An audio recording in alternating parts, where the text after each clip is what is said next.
The food industry also spends money inside the store. Contracts between food processors and supermarkets determine which products get stocked and where.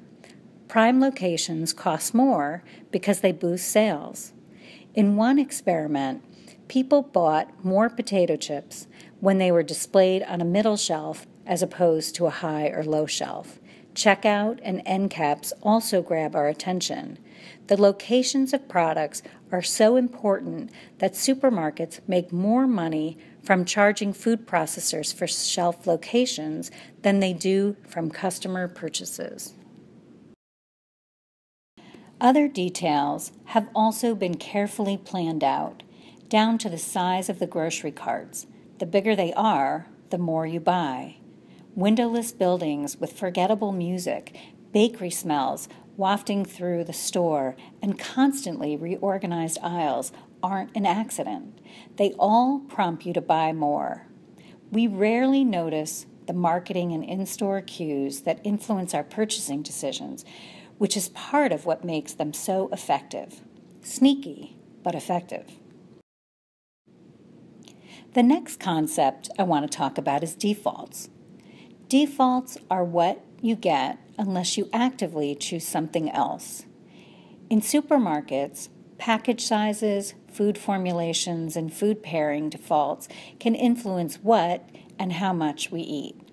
In one study, 2 groups were given 5-day-old popcorn to eat out of different size containers.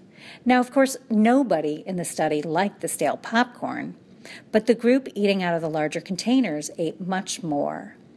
Without realizing it, the default size of the container influenced how much the study participants ate. It's not only default sizes. The food industry uses default product formulations to influence our taste buds too. For example, 2-month-old babies who are given salty solutions reject them. But if some of the babies are fed salty foods for a few months, they'll later prefer saltier solutions than babies who are not fed a salty diet.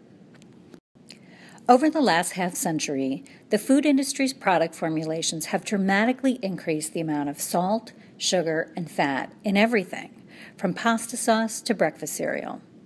Changing these defaults has shaped our expectations and our taste preferences. The food industry has also changed food pairing defaults. For example, in the 1950s, sandwiches were served with a pickle, but through marketing, Frito-Lay changed that default to potato chips.